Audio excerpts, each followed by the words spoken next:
ఓం మహాగణాధిపతయే నమః. ఓం గురుభ్యో నమః. ఓం శ్రీమాత్రే నమః.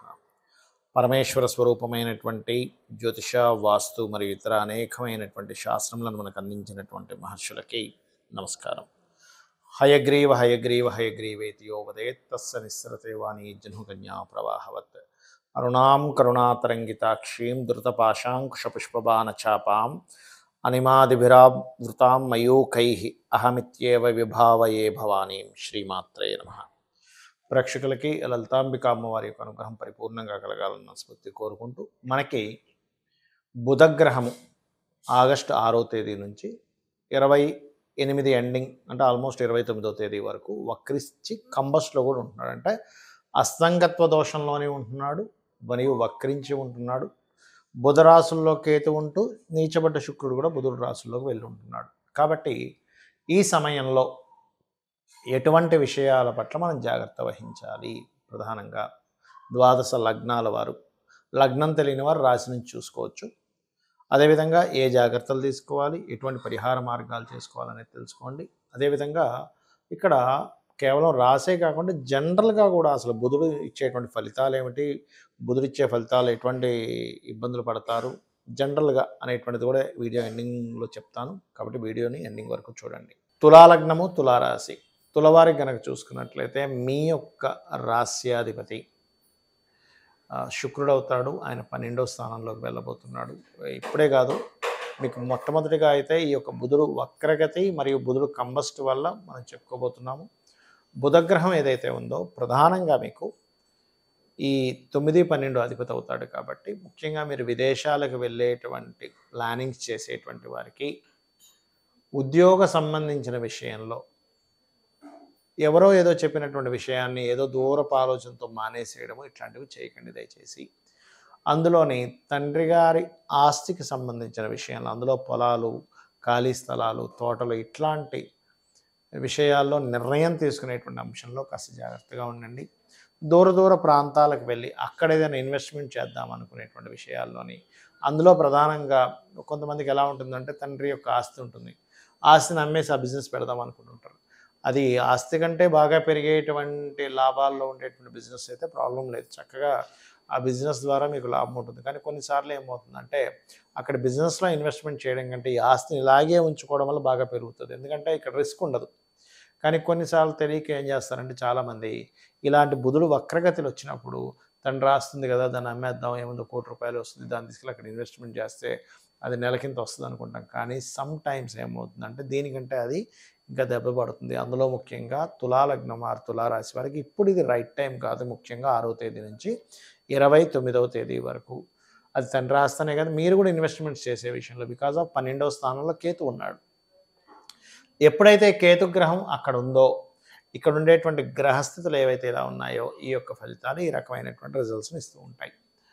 ఇక మీరు వివాహ జీవిత సంబంధించిన విషయంలో, జీవిత భాగస్వామితో ఉండేటువంటి ఎడబాట్ల విషయాల్లో కూడా కొంత జాగ్రత్త పడుతూ ఉండాలి.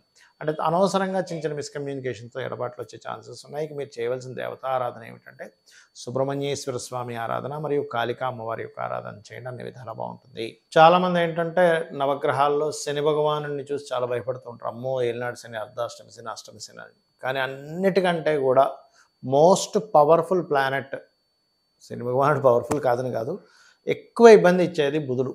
ఎందుకు ఏమంటే బుధుడు అంటే మన మీద అందరికీ బుధుడికి కోపం ఉందా అంటే కాదు. బుధుడికి పూర్వజన్మ కర్మను అందించేటువంటి పోర్ట్ఫోలియో వచ్చింది. అందుకే చూడండి, నోరు బాగుంటే ఊరు బాగుంది అంటారు, అవునా? అలాగే మీరు ఎప్పుడైనా సరే గమనించండి, అప్పులు పాలు ఎక్కువ ఇబ్బంది పడేది ఎక్కడంటే అప్పులు, లేదా రోగము, శత్రుత్వము. ఈ మూడు ఎలా వస్తాయి? శత్రుత్వం ఎట్లా వస్తుంది మనకి? మనం మాట్లాడే మాట వల్ల శత్రుత్వం వస్తుంది. మనం చేసే థింకింగ్ వల్ల శత్రుత్వం వస్తుంది. ఆలోచన విధానం. బుధుడు ఆలోచనకు కారకుడు, మాటకి కారకుడు. అలాగే బుధుడు అప్పులకి కూడా కారకుడు. ఎవరికైనా సరే ఎక్కువ అప్పులు ఉన్నాయనుకోండి, వాళ్ళకి కారణం ఏమిటంటే వాళ్ళ జన్మజాతకంలో బుధగ్రహం పాడైంది అని అర్థం చేసుకోవాలి.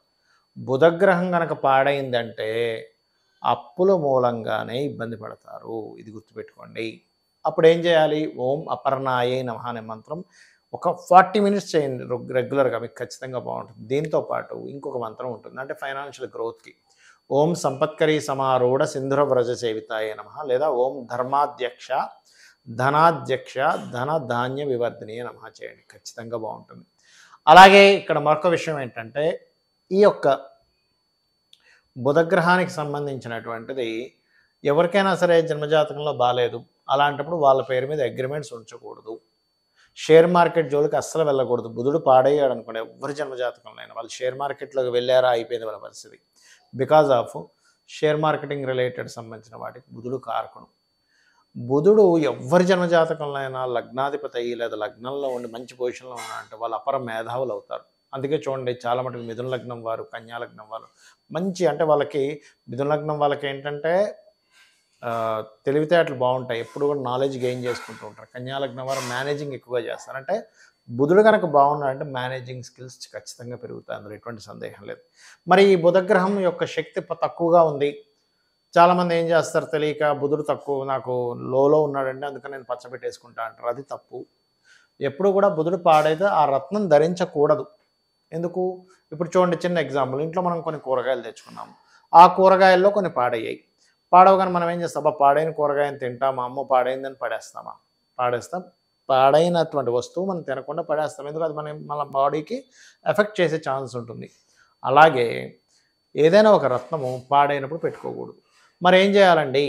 మీరు ఒకటి గుర్తుపెట్టుకోండి, మీరు పెట్టుకోకూడదు కానీ దాన్ని దానంగా ఇవ్వచ్చు. అంటే అలాగా మీ ఇంటికి దగ్గరలో ఏదైనా ఆలయాల్లో ఏదైనా ఉత్సవాలు జరుగుతున్నాయి, ఏదైనా హారం తయారు చేపిస్తుంది, అప్పుడు పచ్చని పెట్టి హారం తయారు చేపించి ఇవ్వండి. అన్ని డబ్బులు ఉంటే ఒకవేళ అన్ని డబ్బులు లేవు అనుకునేటువంటి వారు మీరు ఏం చేయొచ్చు అంటే బుధగ్రహం దగ్గర దీపారాధన చేయండి, చాలా సింపుల్గా. లేదా పెసలు దానంగా ఇవ్వండి. గ్రీన్ కలర్ వస్త్రంతో బుధవారం నాడు కేజింబా పెసలు దానంగా ఇవ్వండి. గోవులకి గ్రాసము మరియు గోంగూర ఆకుకూరలు లాంటివి తినిపించండి. బుధుడు బాగా పాడయ్యాడు మీ జన్మజాతకంలో, మీరు పెసరపప్పుతో సంబంధించినవి తక్కువగా తింటూ ఉండండి. గ్రీన్ కలర్ వస్త్రాలు ఏదైనా ఇంపార్టెంట్ విషయాలకు వెళ్ళినప్పుడు వేసుకోకండి. ఇవి చాలా ముఖ్యంగా పాటించాలి. ఎందుకంటే మనందరికీ కూడా చూడండి, మనకి ఎప్పుడైనా ఏదైనా ఒక సిచ్యువేషన్ మనకు ఫేవర్గా మారింది అంటే మనం మాట్లాడిన మాటే. ఏదైనా మనకి సిచ్యువేషన్ అన్ఫేవర్గా మారింది అంటే మనం మాట్లాడిన మాటే. రిలేషన్స్కి బుధుడు కారకుడు, అప్పులకు బుధుడు కారకుడు, నర్వస్ సిస్టమ్కి బుధుడు కారకుడు, మన స్పాంటేనియస్నెస్కి బుధుడు కారకుడు, మధ్యవర్తిత్వం ఉండడానికి బుధుడు కారకుడు. బంధువర్గం దూరం అవుతున్నారు, బంధువర్గంతో చాలా గ్యాప్స్ వస్తున్నాయంటే బుధుడు పాడే ఉంటాడు. ఎందుకంటే బుధుడు బంధువులకు కారకుడు, మేనమామకు కారకుడు, బావకు కారకుడు, బావమర్దికి కారకుడు, బిజినెస్లకు కారకుడు. ఎవరికైనా బుధుడు బాలేడు, మీ పేరు మీద బిజినెస్ చేయకండి దయచేసి. ఎందుకంటే మీ పేర్ల మీద బిజినెస్ ఉంది, బుధుడు పాడయ్యాడంటే. అయితే ఇక్కడ క్వశ్చన్ ఏంటంటే, పాడవడం అంటే ఏంటని చాలామందికి అర్థం కాదు. అదేమిటి అంటే, బుధగ్రహం కనుక పాపకత్తిరిలో ఉన్నా, బుధరాశిలో మరో 2 పాపగ్రహాలు ఉన్నా, ఆ యొక్క మహాదశ కానీ ఆ యొక్క గ్రహం కానీ పాడవుతుంది. పాపగ్రహాలు అంటే ఇన్ సెన్స్ నీచబడ్డ కుజుడు కావచ్చు, అంటే కుజుడు కావచ్చు, శని కావచ్చు, కేతువు కావచ్చు. ఇలాగా ఏదైనా పోర్ట్ఫోలియో బ్యాడ్ పోర్ట్ఫోలియో ఆ బుధగ్రహానికి కానీ బుధరాశులకు కానీ వచ్చినప్పుడు ఏమవుతుందంటే, ఆ బుధగ్రహం యొక్క ప్రభావం నెగిటివ్గా వస్తుంది. ఇదే విధానంగా బుధగ్రహంతో ఏదైనా శుభగ్రహం కలిసింది అంటే శుక్రుడు కానీ గురువు కానీ కలిసాడు అనుకోండి, అప్పుడు అది ఆటోమేటిక్గా మంచి ఫలితాలు ఇస్తుంది. కాబట్టి చేయండి. ఇంకా బెస్ట్ రెమెడీ ఏమిటంటే, విష్ణు సహస్రనామాలు వింటూ ఉండండి రెగ్యులర్గా. ఏదైనా తినేటప్పుడు కూడా మీరు క్రీమ్ అచ్యుత అనంత గోవింద అనుకుంటూ తినండి. ఎందుకంటే బుధగ్రహము మన బాడీలో స్మాల్ ఇంటెస్టైన్ రిలేటెడ్ సంబంధించిన వాటికి కూడా కారకుడవుతాడు.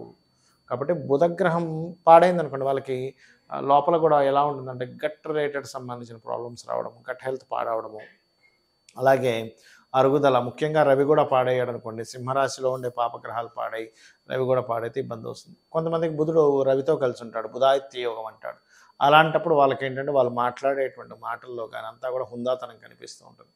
ఆ రకంగా ఏంటంటే బుధగ్రహం మీకు బాగుంది అంటే ఈ మంచి ఫలితాలు వస్తాయి, పాడైందంటే ఈ ఫలితాలు వస్తాయి. దీన్ని బట్టి మీరు గుర్తిస్తూ ఎక్కువగా విష్ణు సహస్రనామాలు వినండి. ఓం అపర్ణాయ నమః మంత్రం చేసుకోండి.